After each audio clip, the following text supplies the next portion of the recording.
શું તમને health issues હોઈ શકે અને if you are a health enthusiast તો આ પોડકાસ્ટ તમારા માટે છે. આજકાલ આપણે રાજ્યમાં ઘણા એવા કિસ્સાઓ સાંભળી છીએ કે જેમાં વધુ પડતા યુવાનોમાં હાર્ટ એટેકના કિસ્સાઓ કોમન થઈ ગયા છે. યુવાનો તો ઠીક, પણ આજકાલ તો નાની વયના બાળકોમાં પણ આ કિસ્સાઓ કોમન થઈ ગયા છે. ત્યારે we have with us doctor Nikunj Kotecha, who is a top cardiologist of the Rajkot by profession, અને એમની પાસેથી આપણે જાણીએ કે what are the causes of heart attack અને આને પ્રિવેન્ટ કરવા આપણે શું કરવું જોઈએ. Sir, what would you like to answer? આજકાલ તમે તાજેતરમાં ઘણા બધા ન્યૂઝપેપરમાં ને બધી જગ્યાએ સાંભળતા હશો કે યંગ એટલે કે અમારી મેડિકલ ભાષામાં કહીએ તો 40 વર્ષથી નીચેના વ્યક્તિઓમાં હાર્ટ એટેકનું પ્રમાણ ખૂબ જ વધી રહ્યું છે. જેના માટે ઘણા બધા પરિબળો જવાબદાર છે. એમાં સૌથી પહેલું બેઝિકલી હાર્ટ એટેક આપણે કહીએ એના માટે મેજોરિટી લાઇફસ્ટાઇલ રિલેટેડ ફેક્ટર જવાબદાર હોય છે. તો સૌથી પહેલાં યંગ ઇન્ડિવિજ્યુઅલની અંદર ઘણા પેશન્ટો એવા હોય છે કે જેને હાઇપરટેન્શન એટલે કે બ્લડ પ્રેશર, ડાયાબિટીસ, કોલેસ્ટ્રોલની તકલીફ હોય છે, પણ સિમ્ટમ ના હોય, તકલીફ ના હોય એટલે હેલ્થ ચેકઅપ કરાવેલું નથી હોતું. એને કારણે આ રિસ્ક ફેક્ટર કે જે અમારી ભાષામાં મેજર રિસ્ક ફેક્ટર કહી શકાય હાર્ટ એટેક માટે, એ ઇગ્નોર થઈ જતા હોય છે. ઘણા ઇવન પેશન્ટ આવતા હોય છે કે જેને બ્લડ પ્રેશર ખબર હોય છે કે બ્લડ પ્રેશર વધારે આવતું હતું, દવા એડવાઇસ કરેલી ડૉક્ટર તો પણ ઇગ્નોર કરતા હોય છે. એટલે યંગ ઇન્ડિવિજ્યુઅલની અંદર પહેલાં જે ઓલ્ડ એજમાં જોવા મળતા હતા એવી રીતે બ્લડ પ્રેશરની તકલીફ હવે ધીમે ધીમે કરતાં વધારે જોવા મળી રહી છે. સેકન્ડ વસ્તુ કહીશ કે આજકાલ યુવાર્ગની અંદર વ્યસનનું પ્રમાણ ખાસું વધારે જોવા મળે છે. જેમાં પણ સૌરાષ્ટ્રની અંદર તમાકુ, સિગરેટ, બીડી, પાન મસાલા, માવા, આનું પ્રમાણ દિવસે દિવસે વધવા માંડ્યું છે.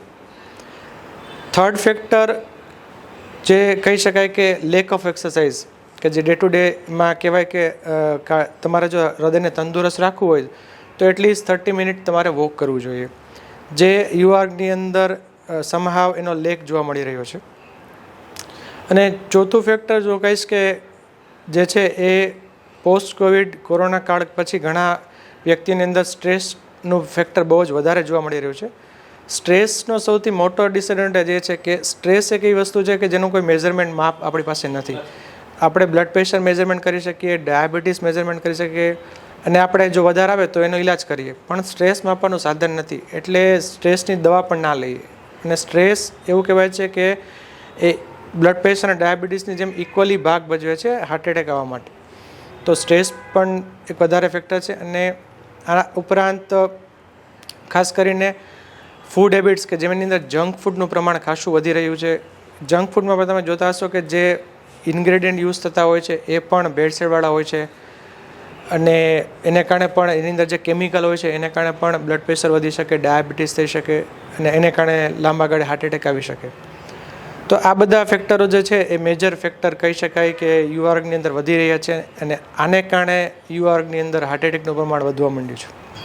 સર, આપે કીધું કે પોસ્ટ કોવિડ ઘણા ખરા કેસીસ આવવાના શરૂ થયા છે. સર, મારો એક આપને પ્રશ્ન છે સાહેબ, કોરોના પહેલાં પણ આ જ લાઈફસ્ટાઈલ યંગસ્ટર્સ લીડ કરતા સર.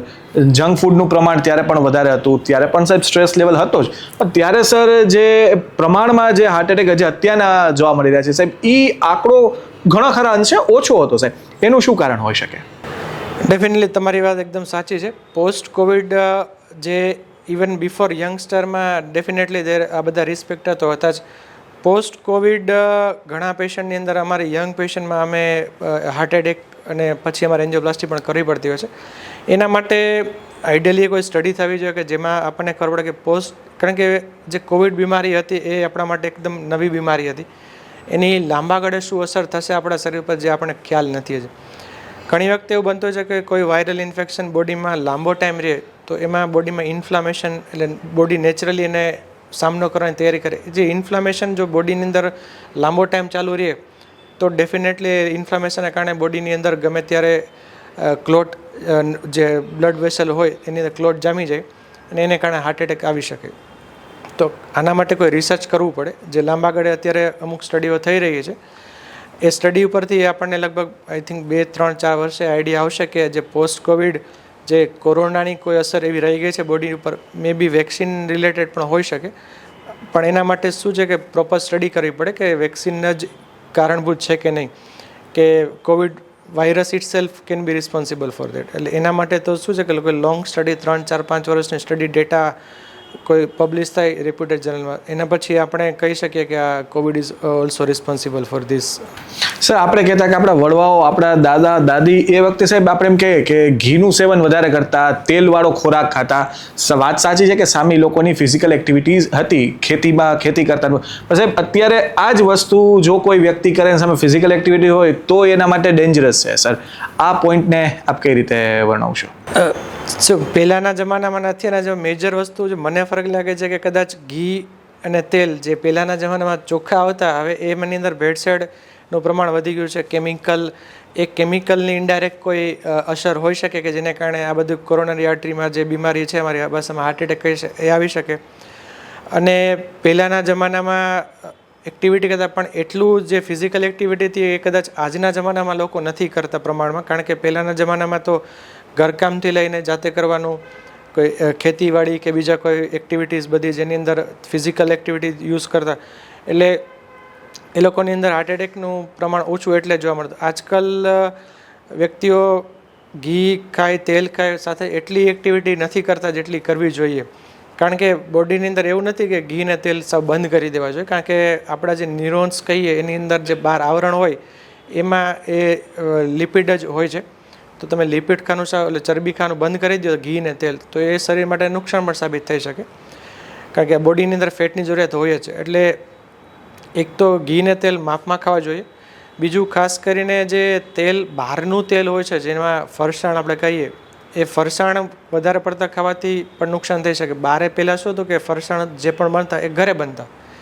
આજકાલ બહારના ફરસાણમાં શું છે કે મોટાભાગે જે પેકેજ ફૂડ આવે છે એ પામોલિવ તેલમાં હોય છે, અને પામોલિવ તેલની અંદર સેચ્યુરેટેડ ફેટનું પ્રમાણ બહુ જ વધારે હોય છે, જેને સેચ્યુરેટેડ ફેટ એટલે હાર્ટ માટે બહુ જ નુકસાન સાબિત થાય, અને એને કારણે નળી બંધ થઈ જાય હાર્ટની, અને એને કારણે હાર્ટ એટેક આવી શકે.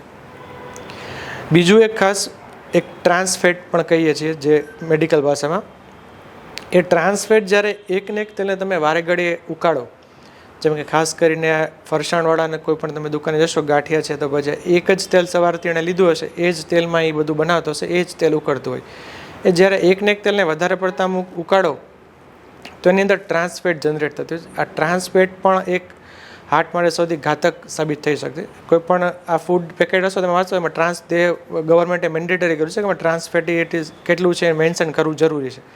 એટલે આ જે ફરસાણ બહારના ખાઈએ એના કરતાં જો ઘરે બનાવીને તમે ખાઓ તો એ નુકસાન તમને ઓછું કરશે કમ્પેરિઝનમાં જો બહારે તમે એટલે પહેલાંના જમાનામાં બધું ઘરે જ બનતું, બહાર તો કશું હતું નહીં. એટલે આ ડિફરન્સ હોઈ શકે કે જે એકને એક તેલ અને પામોલિવ તેલ ત્યારે નહોતા વાપરતા, એને કારણે હાર્ટ એટેકનું પ્રમાણ આજે તમે ઘી ને તેલ બહુ વધારે બહારનું ખાવ તો તમને આવી શકે.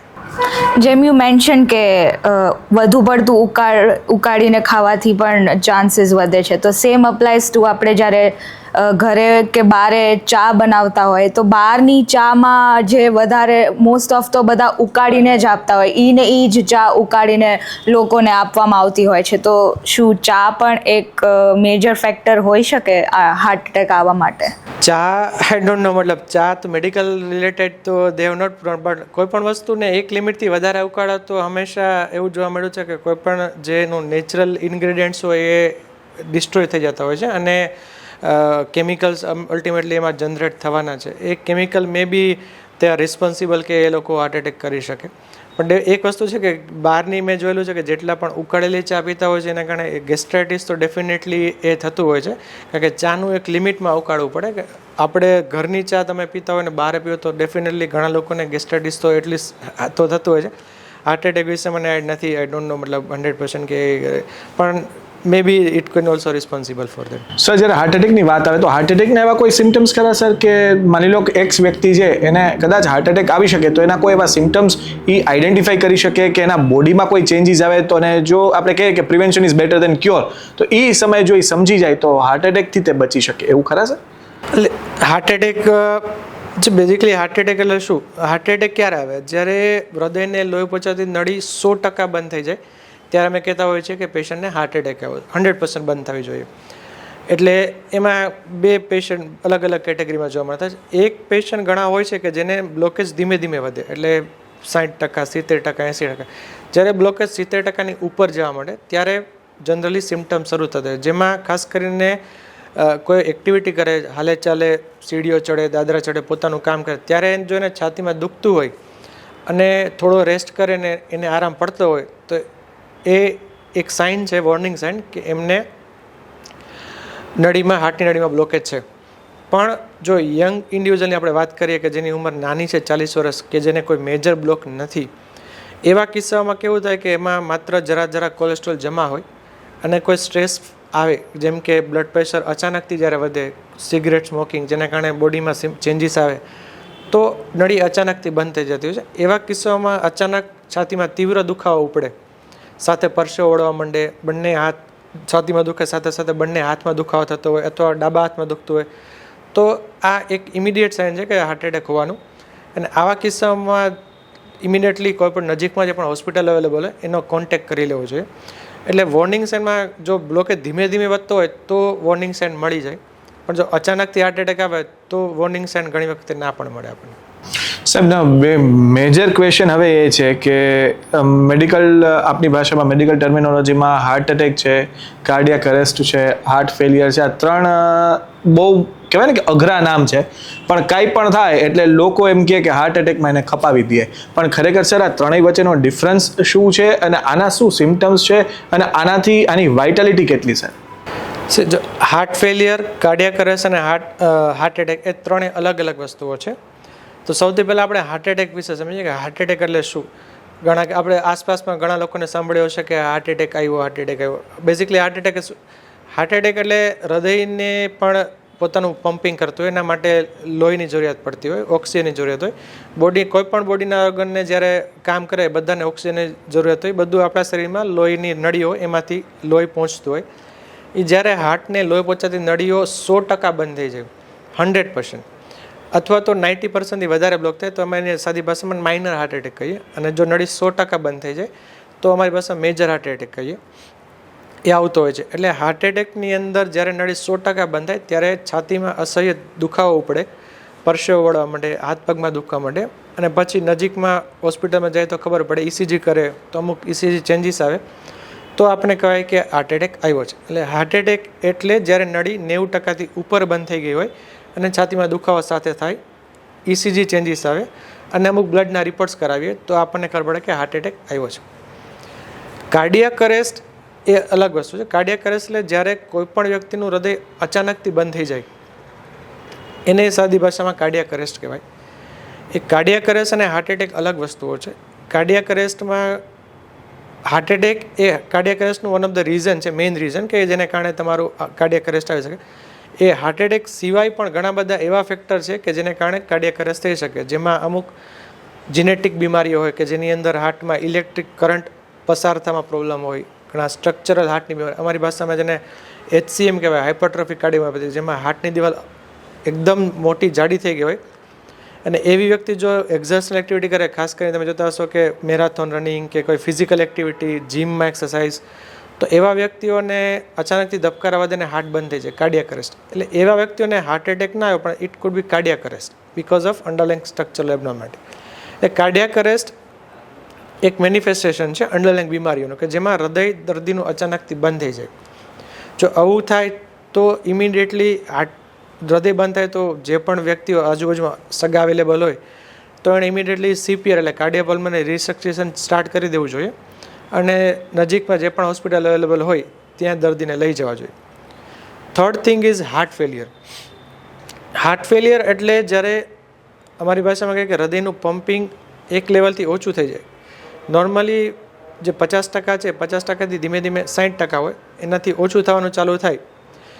એ ઓછું જ્યારે પમ્પિંગ હોય હાર્ટનું 20%, 30%, ત્યારે અમુક દર્દીઓને શ્વાસ ચડવો, પગમાં સોજા આવી જાય, મોઢા પર સોજા આવવા, બેઠા શ્વાસ ચડી જાવ, આ બધી વસ્તુ થાય એને અમારી ભાષામાં હાર્ટ ફેલિયર કહેવાય. હાર્ટ ફેલિયર માટે પણ મેજર ઘણા બધા ફેક્ટર જવાબદાર છે. એમાંનું one of the reason is કે હાર્ટ એટેક આવે, જ્યારે પણ હાર્ટ એટેક આવે ત્યારે હાર્ટનું પમ્પિંગ ઘટી જતું હોય છે અને એ પછી જો પમ્પિંગ રિકવર ના થાય તો લાંબા ગાળે એ પેશન્ટને હાર્ટ ફેલિયરના સિમ્ટમ આવી શકે. એના સિવાય ઘણા બધા ફેક્ટર છે કે જેમાં માત્ર એન્જિયોગ્રાફી કરે તો એન્જિયોગ્રાફી નોર્મલ, માત્ર હૃદયના સ્નાયુ નબળા પડી ગયા, એને અમારી ભાષામાં ડીસીએમપી એટલે ડાયલેટેડ કાર્ડિયોમાયોપેથી કહેવાય, કે જેમાં માત્ર ખાલી પમ્પિંગ ઓછું હોય, નળીઓમાં કોઈ બ્લોકેજીસ ના હોય. અમુક વ્યક્તિઓને ફેમિલી હિસ્ટ્રી હોય, જીનેટિકલ ફેક્ટર હોય, આ બધા ઘણા બધા ફેક્ટર જવાબદાર હોય છે કે જેમાં પમ્પિંગ ઓછું થઈ ગયું, એને કારણે જે સિમ્ટમ થાય એને હાર્ટ ફેલિયર કહેવાય. આજકાલ જે આ જનરેશન છે એમાં જિમમાં જવું એક ટ્રેન્ડ બની ગયો છે. બધાને બોડી બનાવવું હોય, મસલ્સ બનાવવા હોય, એકદમ પરફેક્ટ બોડી સ્ટ્રક્ચર જોતું હોય, તો શું જિમમાં જઈને એકદમ લિફ્ટિંગ જે એક્સરસાઇઝ મેજર જે થતી હોય એના કારણે પણ હાર્ટ એટેક શું આવી શકે? કોઈ આજકાલ પ્રોટીન્સ લેવાનું પણ બહુ વધી ગયું છે, તો એટલે સૌથી પહેલાં જિમમાં આપણે જતાં પહેલાં યુએસની અંદર અને ઘણી બધી જગ્યાએ એવો મેન્ડેટરી છે કે કોઈ પણ ફિઝિકલ એક્ટિવિટી જ્યારે કરવાની હોય કે જેમાં કોમ્પિટિટિવ સ્પોર્ટ્સ છે, જીમ એક્સરસાઇઝ જીમ છે, તો જતાં પહેલાં તમારે મેડિકલ ફિટનેસ કરાવવું જોઈએ. ઘણીવાર કેવું કે તમે જીમ જોઈન કરતાં પહેલાં ઘણા જે મેં તમને કીધું કે HCM કરીને હાઇપરટ્રોફિક કાર્ડિયોમાયોપેથી બીમારી છે એનું પ્રમાણ હર 501 વ્યક્તિને જોવા મળે છે. પણ બિકોઝ કે કોઈ સિમ્ટમ તકલીફ ના હોય એટલે રિપોર્ટ્સ ના કરાય હોય, એને કારણે મિસ થઈ જાય ડાયગ્નોસિસ. ઇવન ઘણીવાર અંડરલાઈન કોઈ સ્ટ્રક્ચરલ હાર્ટની બીમારી હોય, દર્દીને પેશન્ટને સિમ્ટમ ના હોય, તકલીફ ના હોય એટલે રિપોર્ટ્સ ના કરાવે, યંગ હોય એટલે રિપોર્ટ્સ ના કરાવે, તો એને ખબર નથી કે મારી અંદર આ બીમારી છે. એવી વ્યક્તિ જો વેઇટ લિફ્ટિંગ કરે, કાર્ડિયો એક્સરસાઇઝ કરે ત્યાં સુધી તો વાંધો ના આવે, પણ જો એ વેઇટ લિફ્ટિંગ કરે તો વેઇટ લિફ્ટિંગની અંદર બોડીની અંદર જે જ્યારે પણ વેઇટ લિફ્ટ થાય ત્યારે બોડીમાંથી બ્લડનો પ્રવાહ છે મસલની અંદર જતો રહે, એટલે હાર્ટને લોહી ઓછું મળે. એવા કિસ્સાઓમાં અચાનકથી હાર્ટ બંધ થવાની શક્યતાઓ રહે.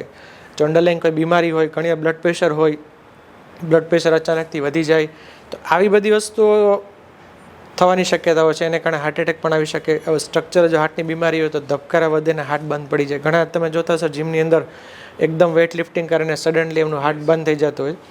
મેજર ફેક્ટર કે આ લોકો જ્યારે અચાનકથી વજન ઉપાડે ત્યારે બ્લડ પ્રેશર ડાઉન થાય વધારે પડતું, એને કારણે હાર્ટને લોહી ઓછું મળે, કોઈ બીજી બીમારી હોય અંડરલાઈન.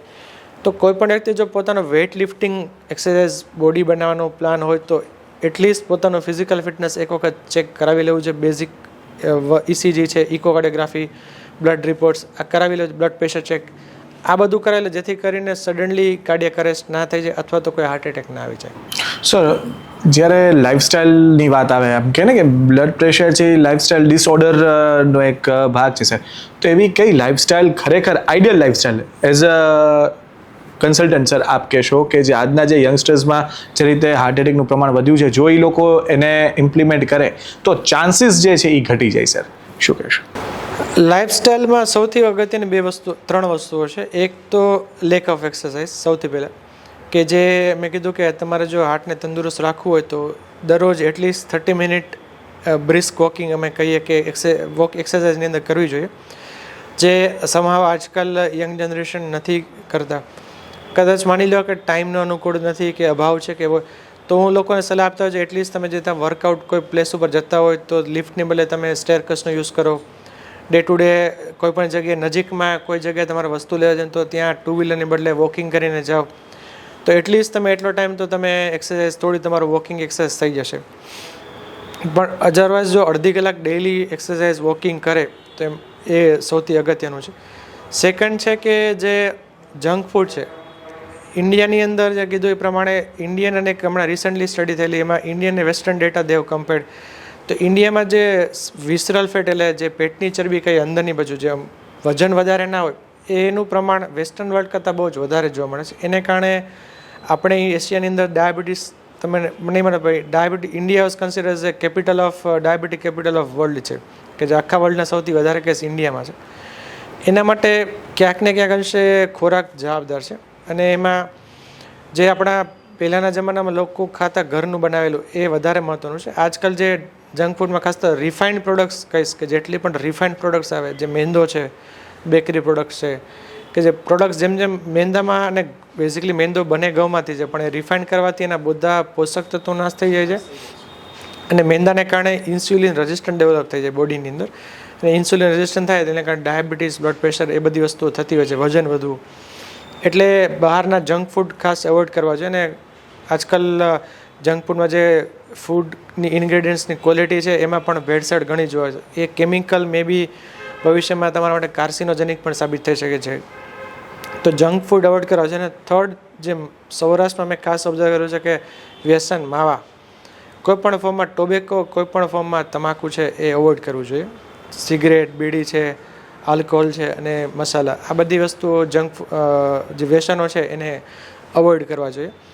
અને આઈડિયલી જેમ દિનચર્યા કહીએ તો પહેલાં જેમ હતું કે વહેલા સૂ ને વહેલા સૂઈ જાય, વહેલા ઉઠે ને વહેલા સૂએ, સૂર્ય ઉગે ત્યારે ઉઠી જવાનું, સૂર્ય હાથમાં ત્યારે સૂઈ જવાનું, એ જો લાઈફસ્ટાઈલ ફોલો કરીએ તો આ બધી લાઈફસ્ટાઈલ રિલેટેડ બીમારીઓ છે જતી રહે અને હાર્ટ એટેક આવવાની શક્યતા ઓછી થઈ. પણ સર પ્રેક્ટિકલી વાત કરીએ તો એ શક્ય નથી એમ. અને જ્યારે આપણે આ લાઈફસ્ટાઈલ તમે કીધું જો ખરેખર ઇટ્સ એન વેરી આઈડિયલ, પરંતુ સર અત્યારના સાંપ્રત સમય, જે અત્યારનો જે સમય છે એમાં આ વસ્તુ કરવી અશક્ય છે સાહેબ, કેમ કે આ બધી પરેજીની વાત છે. હવે બિંગ અ યંગ પર્સન, બરાબર, તો હું એમ વિચાર કરું કે ભાઈ હું આઈ એમ અ વેરી યંગ પર્સન, બરાબર, તો હું શું કામ આટલી પરેજી, પણ આટલી પરેજી પાડવી પાછી શક્ય પણ ના હોય સર. તો એવા કિસ્સામાં સર શું થઈ શકે? યંગ પેશન્ટના પરેજી સપોઝ કે ઘણા પોતાના કામને અનુકૂળતા ના હોય અથવા તો કોઈ એવી સમયે કામ કરતા કે જ્યારે વહેલા ઉઠવાનું એના માટે શક્ય ના હોય, તો એવા વ્યક્તિ એટલીસ્ટ પોતાના હેલ્થમાં ખોરાક ઉપર તો ધ્યાન આપી શકે. એટલીસ્ટ જંક ફૂડ તો ઘણા વ્યક્તિ કહેતા હોય છે કે મારે સે ફોર એક્ઝામ્પલ કે ઘણા મારા રિલેટિવ છે તેને સર્વિસ સેક્ટરમાં કામ હોય તો આઉટ ઓફ 1 મંથ 15 દિવસ બારે હોય, ટુરિંગ વધારે, તો ઘણા ડ્રાઈવર્સની વાત કરીએ કે ડ્રાઈવર્સનું ટુરિંગ વધારે, તો ત્યાં હું એમને ઘણીવાર કહેતો હોય છે કે તમે જે બારે રોટી પંજાબી શાક ખાવાને બદલે માત્ર દાળ ભાતથી ચલાવો કે જે તમને કેલરી પણ ના મળે વધારે અને બહારનું જંક ફૂડ પણ ના કહી શકે. ઘરેથી હોય તો થોડા ફ્રૂટ્સ તમે સાથે લઈ જાઓ કે તમને ભૂખ લાગે તો તમે એ ફ્રૂટ્સ યુઝ કરી શકો. અને ડે ટુ ડે લાઈફમાં જે ફોર એક્ઝામ્પલ તમે લિફ્ટનો ઉપયોગ જે છે એવોઇડ કરી શકો. તમે 3-4 માળ ઉપર ચડવાનું તો તમે લિફ્ટની બદલે સીધા સ્ટેરકેસમાં જાઓ. અને હેલ્થ જો આપણે સારી રાખવી છે તો અમુક તો બેઝિકલી આપણે શું છે કે ટાઈમને, everybody is limited time. Time એવી એસેટ છે કે એ પાછી નથી આવવાની કોઈ પાસે. એટલે આપણે કોઈ પણ રીતે યંગ ઇન્ડિવિજ્યુઅલ છે પોતાનો ટાઈમ પોતાની હેલ્થ માટે તો કાઢવો પડશે. એટલે હેલ્થને જો પ્રાયોરિટાઇઝ કરશું તો બાકીની બધું વસ્તુ તો થઈ જશે. એટલે જોબ ને એ બધું તો ચાલવાનું છે, પણ કોઈ પણ રીતે એમાંથી સમય કાઢી તમે એક વસ્તુ જોશો કે આજકાલ સોશિયલ મીડિયાને ક્યાં સ્ક્રીન ટાઈમ પણ ઘણો વધી જતો હોય છે, 2, 2.5, 3 કલાક ઘણી જોવા મળતો હોય. એમાંથી at least you to take 1 hour only. તો એ 1 hour તમે તમારા હેલ્થ પાછળ કરશો તો આ બધી વ્યસ્તિઓથી તમે બચી જશો. હવે તો ઇનફેક્ટ પેરેન્ટ્સ પણ એવી જ આદત પાડે છે કે મોબાઈલ બતાડીશ તો મારો સન કે ડોટર છે એ જમશે.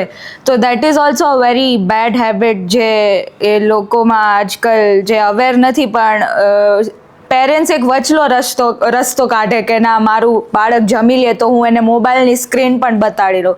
તો એના વિશે શું કહેશો?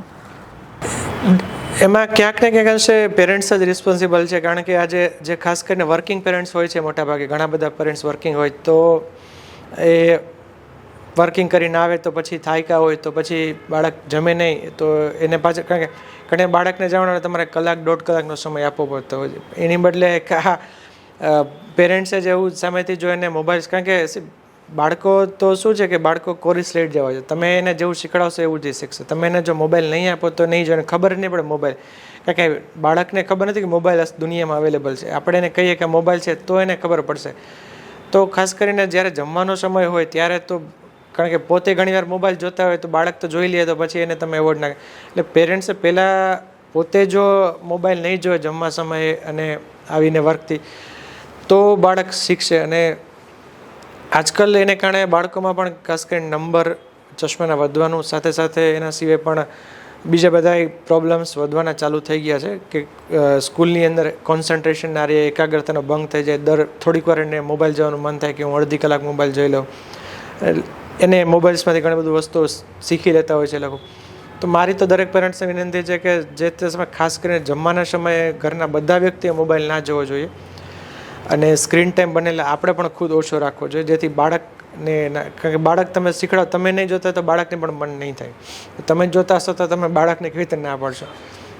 અને બાળકને અને બને ત્યાં સુધી એક્સરસાઇઝ, એને કોઈ જમવામાં ન જમતા હોય તો એને સ્ટોરી સંભળાવીને કે એની પાસે બુક્સ રાખીને કે એવી રીતે તમે એને સમજાવી શકો, ખાવા માટે પ્રેરિત કરી શકો ને મન ભાવતું એવું કરી શકો, તો બાળકનું જે નહીં તો યંગ જનરેશનમાં જે લોકોને આ બધા પ્રોબ્લેમ સ્ટાર્ટ થઈ જશે.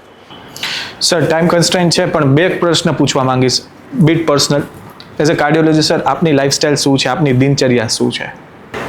મારી દિનચર્યામાં હું સવારે લગભગ 7:30 ઉઠી જતો હોઉં છું અને પછી morning half an hour at least walking અને કરીને at least half an hour to 1 hours જેટલો પણ 40 જેટલો ટાઈમ મળે એટલો. After that breakfast early morning જે બ્રેકફાસ્ટમાં ખાસ તો ઘરનું જ, ક્યારેય બહારનું તો નથી, અને બને ત્યાં સુધી મોર્નિંગમાં સલાડ્સ પોર્શન એક રાખતો હોઉં છું, જેથી કરીને બને ત્યાં સુધી ભાખરી કે એવું નથી રહેતું સવારના પોર્શનમાં. પછી વર્કમાં કાર્ડિયોલોજિસ્ટ એટલે લગભગ ટાઈમ નક્કી નથી હોતો આફ્ટરનૂનનો, બટ એટલીસ્ટ 2:30-3 o'clock રૂટીન રોટી દાળ જે જમવામાં હોય છે, સાથે સલાડ ઇઝ મસ્ટ ઓલવેઝ. અને ઇવનિંગમાં પછી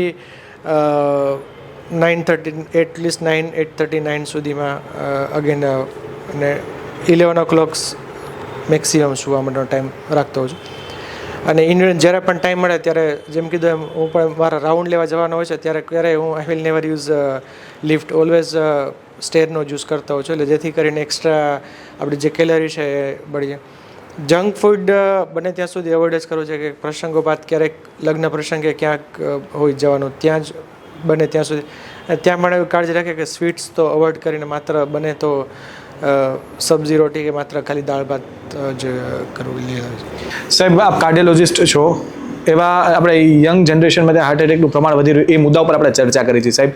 તો એવા કોઈ જટિલ કેસ આપે ફેસ કર્યા હોય કે જે ખરેખર એક આઈ વોર્નિંગ સાઇન હોય કે અમારા રાજકોટ મિરરના દર્શક મિત્રો પણ એ સાંભળીને જો પોતે સચેત થાય ને પોતાની લાઈફસ્ટાઈલમાં ચેન્જ કરે, તો એવા કોઈ કેસીસ? રિસન્ટલી લગભગ 5-6 મહિના પહેલાં એક યંગ પેશન્ટ અમારી પાસે આવેલો, જેની ઉંમર માત્ર 28 કે 29 યર્સની ઉંમર હતી. લગભગ એને 2-3 વર્ષ પહેલાં કોઈ પણ કારણથી એણે પોતાનું હેલ્થ ચેકઅપ કરાવેલું, એમાં એને બ્લડ પ્રેશર આવેલું, સાથે થોડું કોલેસ્ટ્રોલ પણ હતું. ડૉક્ટર્સે એને લાઈફસ્ટાઈલ ચેન્જ કરવાની સાથે સાથે દવા પણ એડવાઇસ આપેલી, પણ સમહાવ એને બધું બંધ કરી દીધું, મેડિસિન પણ બંધ કરી દીધી અને he has not change his lifestyle. અને within a 6 month period he has heart attack. એમને મેસિવ હાર્ટ એટેક આવ્યો. એને કારણે એનું હાર્ટનું પમ્પિંગ જે નોર્મલી આપણે બધાનું 60% જનરલી વી આર ટેલિંગ, એ ઘટીને 30% થઈ ગયું.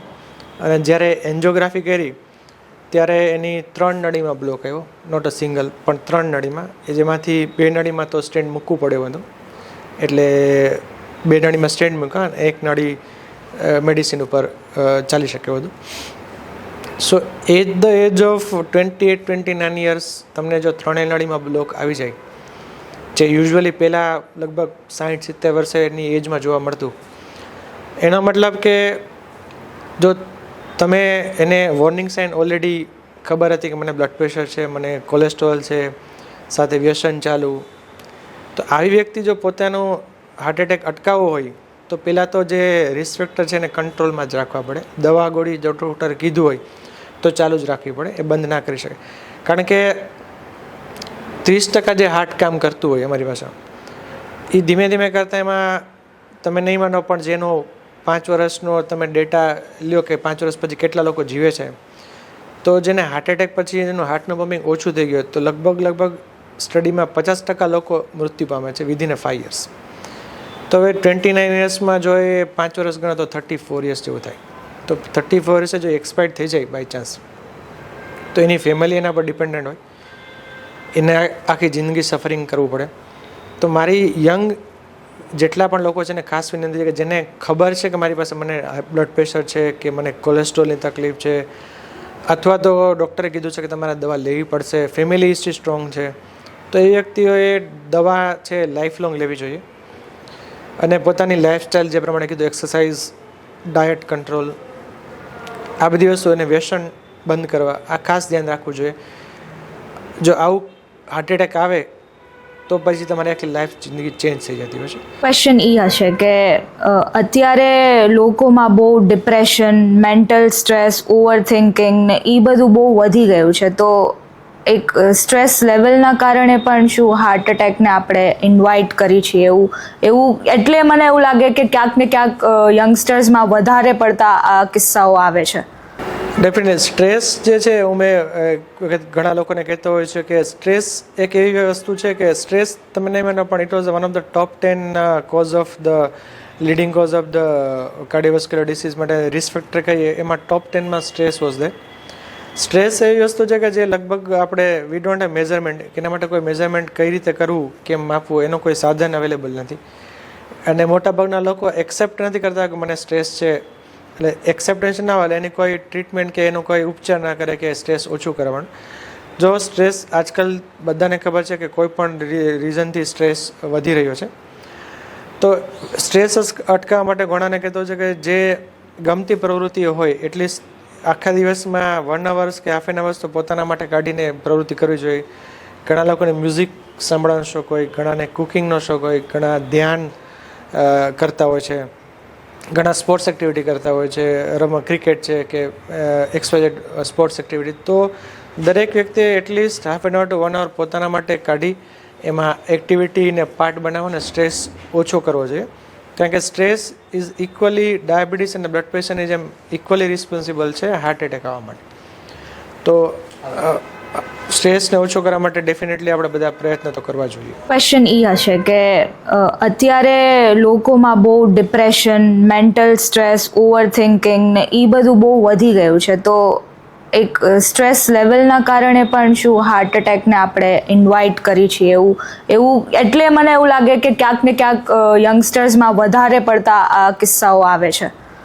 ડેફિનેટલી સ્ટ્રેસ જે છે હું ઘણા લોકોને કહેતો હોય છે કે સ્ટ્રેસ એક એવી વસ્તુ છે કે સ્ટ્રેસ તમે નહીં માનો પણ it was one of the top 10 cause of the leading cause of the cardiovascular disease માટે રિસ્ક ફેક્ટર કહીએ એમાં ટોપ 10માં સ્ટ્રેસ વોઝ દે. સ્ટ્રેસ એવી વસ્તુ છે કે જે લગભગ આપણે વી ડોન્ટ હેવ મેઝરમેન્ટ, કે એના માટે કોઈ મેઝરમેન્ટ કઈ રીતે કરવું, કેમ માપવું, એનો કોઈ સાધન અવેલેબલ નથી. અને મોટાભાગના લોકો એક્સેપ્ટ નથી કરતા કે મને સ્ટ્રેસ છે, એટલે એક્સેપ્ટેન્સ ના હોય એની કોઈ ટ્રીટમેન્ટ કે એનો કોઈ ઉપચાર ના કરે કે સ્ટ્રેસ ઓછું કરવાનું. જો સ્ટ્રેસ આજકાલ બધાને ખબર છે કે કોઈ પણ રીઝનથી સ્ટ્રેસ વધી રહ્યો છે, તો સ્ટ્રેસ અટકાવવા માટે ઘણાને કહેતો છે કે જે ગમતી પ્રવૃત્તિઓ હોય એટલીસ્ટ આખા દિવસમાં 1 hour કે હાફ એન અવર્સ તો પોતાના માટે કાઢીને પ્રવૃત્તિ કરવી જોઈએ. ઘણા લોકોને મ્યુઝિક સાંભળવાનો શોખ હોય, ઘણાને કુકિંગનો શોખ હોય, ઘણા ધ્યાન કરતા હોય છે, ઘણા સ્પોર્ટ્સ એક્ટિવિટી કરતા હોય છે, ક્રિકેટ છે કે XYZ સ્પોર્ટ્સ એક્ટિવિટી. તો દરેક વ્યક્તિએ at least half an hour to 1 hour પોતાના માટે કાઢી એમાં એક્ટિવિટીને પાર્ટ બનાવવાનો સ્ટ્રેસ ઓછો કરવો જોઈએ. કારણ કે સ્ટ્રેસ ઇઝ ઇક્વલી ડાયાબિટીસ અને બ્લડ પ્રેશરની જેમ ઇક્વલી રિસ્પોન્સિબલ છે હાર્ટ એટેક આવવા માટે. તો સ્ટ્રેસને ઓછો કરવા માટે ડેફિનેટલી આપણે બધા પ્રયત્ન તો કરવા જોઈએ.